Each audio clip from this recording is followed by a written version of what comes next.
There are dark books and then there are dark books, and this is a dark book.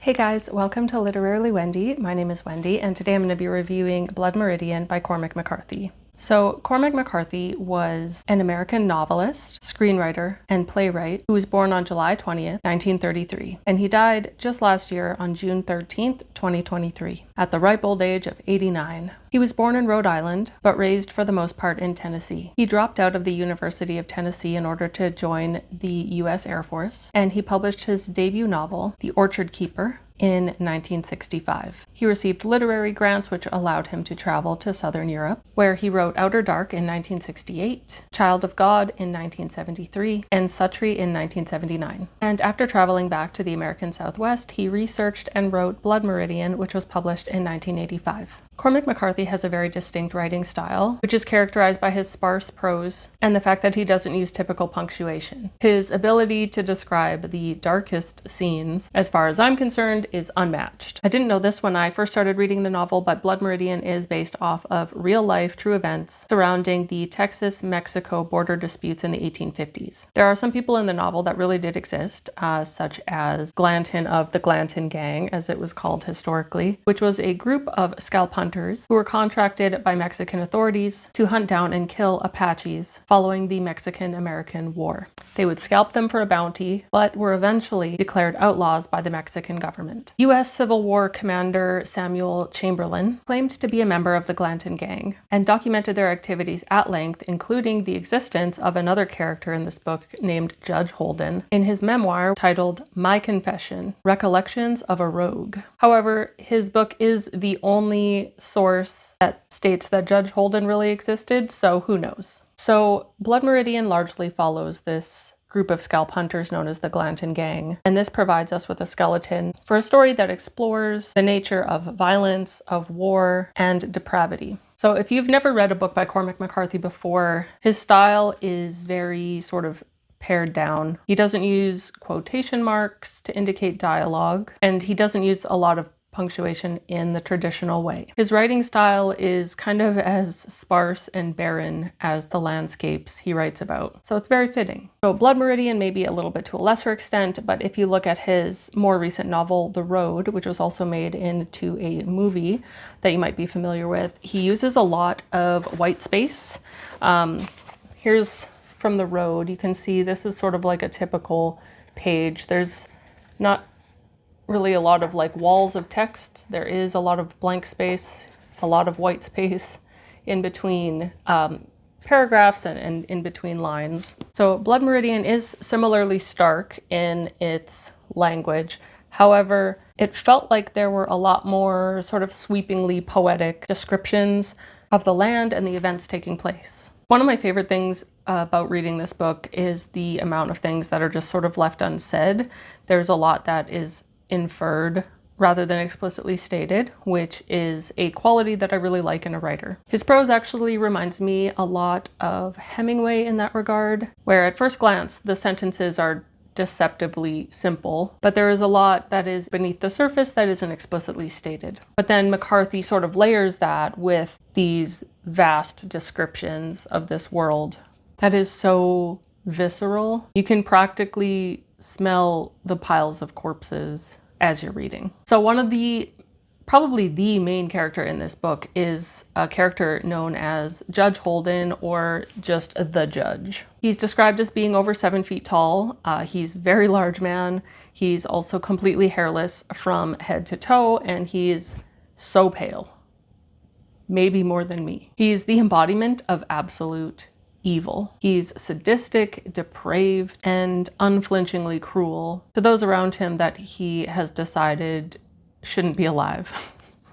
But he's also incredibly intelligent. There's a lot of information that he just has locked away in his brain. He speaks multiple languages. He seems to know a lot about the sciences and about classic literature. So he's an educated man, which makes him even more dangerous. He seems basically ageless. It's like the way people talk about him, it's as if he always existed and always will exist. He's always been there and he always will be. Everyone seems to always have known him from before, or they've seen him before, they've met him. He keeps this notebook that he seems to like sketch and document things that he comes across during his travels, and then he'll destroy that thing. So once he's documented it, he destroys it. Not the picture, but the real thing. The judge's outlook on life and his philosophy seemed to be that of complete dominance over anyone that he decided, or perhaps judged, to be unworthy of life. He wants to dominate, he wants to inflict his will on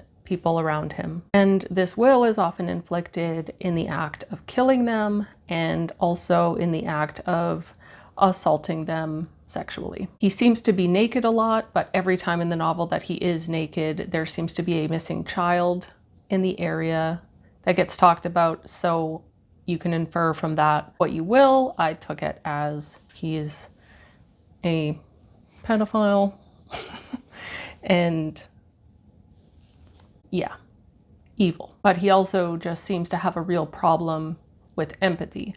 And you see this in other parts of the book where he's seeming to want to make other people more like him. And when they're not, when they show empathy, or I think he considers empathy to be a weakness, he very quickly will dispatch somebody from life. So Judge Holden does seem to have a problem with empathy or innocence or anything that isn't just pure chaos and war. So I think maybe that's why he's depicted as going for children, because who's more empathetic and innocent than a child? Actually, the most memorable quote in this book for me, the one that just made my blood run cold and really solidified Judge Holden in my mind as an incredibly memorable, well-crafted character. I think it was while somebody was asking him why he was writing in his notebook, or why he was documenting things in his notebook. And he says, "Whatever in creation exists without my knowledge exists without my consent," which I thought was like, I read that and I got just chills like all over my body, because who talks like that? Like, it's just this level of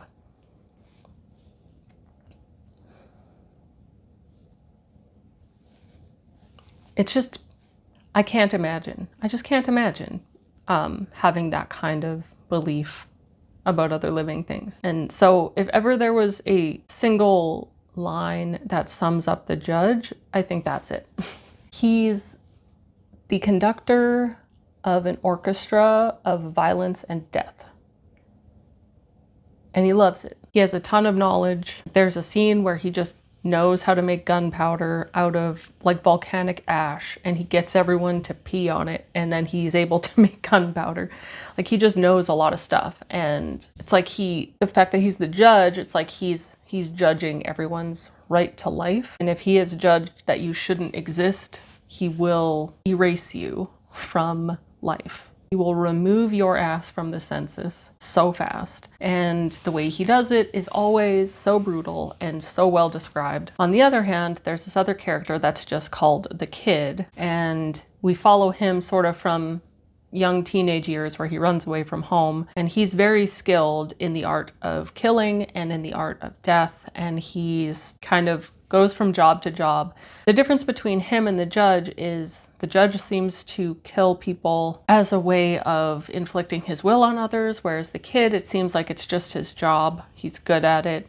But there's also parts of this book where the Kid shows a great deal of mercy and empathy towards others, and the judge hates that. So you can kind of get a sense for some of the tension between those two characters. So there isn't a single character in this book really that you can hang your hat on as being someone who is a good character. Like, they're all immoral people, basically. So the Kid, despite joining up with Glanton's gang and going out there and being part of this group that's killing all these people, the Kid does seem to maintain his aura of compassion and empathy with others. Like, you see this many times throughout the book where he could have killed somebody and he decides to spare them, or things of that nature. I've heard Blood Meridian described as an anti-Western a lot, and I think I would have to agree with that. The Wild West is very romanticized, but Blood Meridian takes the ideal of a cowboy riding off into the sunset and quite literally guts it like a fish and leaves its corpse baking and stinking in the southern sun to reveal the truth of what, quite frankly, was a brutal period in history that probably shouldn't be romanticized.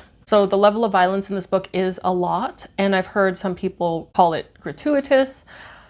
I don't think it's gratuitous. I think that the violence in this book does very much have a purpose. It does make the reader a little jaded at times, but I think that's probably part of the point. So I never really felt that the violence was gratuitous. There's a lot of scenes in this book for sure that are so over the top and incredibly violent and incredibly dark and dismal and awful, but it's done in a way that is just really helping you understand what the landscape was like what world was like for these characters, what life was like. And I think it was very successful in doing that. I'm not really going to go into the ending because I don't want to spoil anything if you haven't read this book. But if you have read Blood Meridian and you've read the ending, I would love to hear what your thoughts are. So please let me know in the comments if you have read this, how you interpreted the ending, because when I finished reading it, I sat with it for a bit and it took me a while to decide what I feel like happened at the end and what it meant for the story as a whole. So I just wanted to read part of this book. It's sort of a longer section than I would normally read in a review, but I think it really helps you understand sort of what the writing style is like and also the level of violence you can expect when you're reading this book. The company was now come to a halt, and the first shots were fired, and the gray rifle smoke rolled through the dust as the lancers breached their ranks. The kid's horse sank beneath him with a long pneumatic sigh. He had already fired his rifle, and now he sat on the ground and fumbled with his shot pouch. A man near him sat with an arrow hanging out of his neck. He was bent slightly as if in prayer. The kid would have reached for the bloody hoop iron point, but then he saw that the man wore another arrow in his breast to the fletching, and he was dead. Everywhere there were horses down and men scrambling, and he saw a man who sat charging his rifle while blood ran from his ears. And he saw men with their revolvers disassembled, trying to fit the spare-loaded cylinders they carried. And he saw men kneeling who tilted and clasped their shadows on the ground. And he saw men lanced and caught up by the hair and scalped standing. And he saw the horses of war trample down the fallen, and a little white-faced pony with one clouded eye leaned out of the murk and snapped at him like a dog, and he was gone.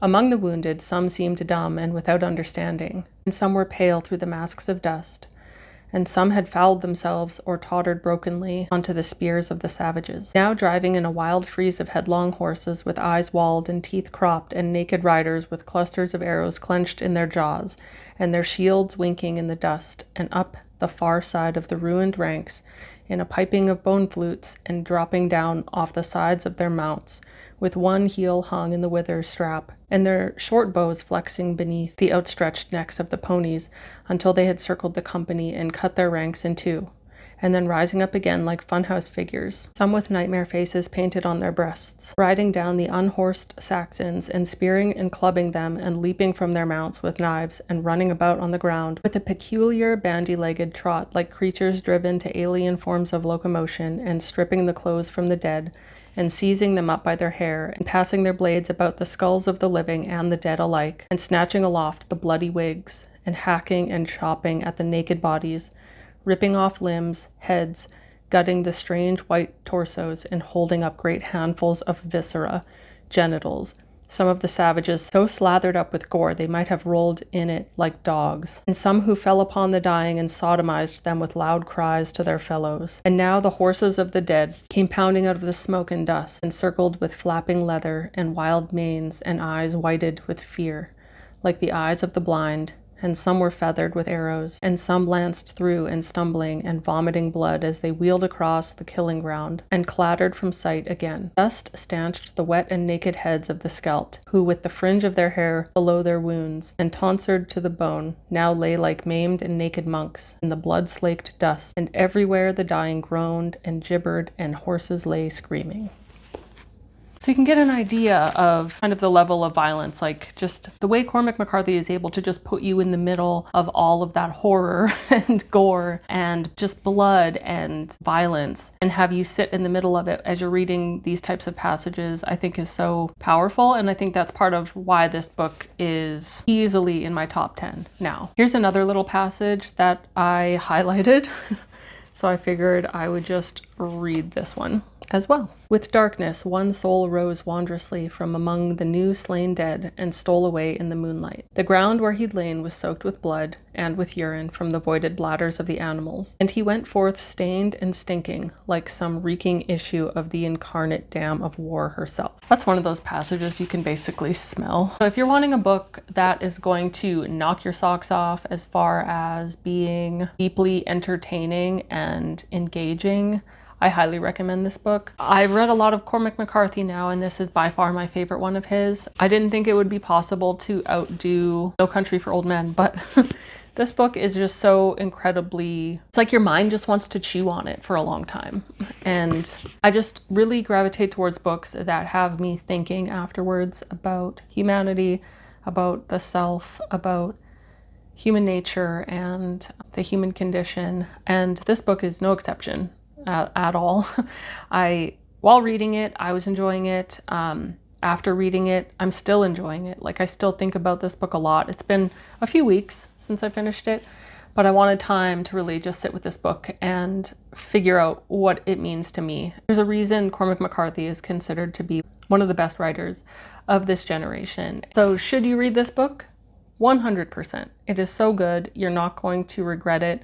Unless you're a person who is very squeamish or sensitive to a lot of violence in books, or if you are a person who really needs to have a character that you like that you'd be besties with, you're probably not going to find that in this book. But I think it's just so worth it. Like, all of the violence and everything like that, it's a lot maybe for people who aren't used to those types of books, but give it a chance. I think you'll really like it. And if you do read it, please let me know what you think, because I would love to talk about this book more. But for now, that's all I have to say about this book. Thank you so much for watching. If you liked this review, please click like and subscribe, because it really does help me out. I just wanted to let you know also that I will not have a new video next Friday, because I am going to be deep in the woods camping for the next week. But I will see you again after that, hopefully with a camping themed reading vlog. I'm still trying to decide what books to take with me on my trip, but I'm sure I will get a lot of reading done. So yeah, until next time, bye. Boop. After I finished this book, I felt like I needed a bath.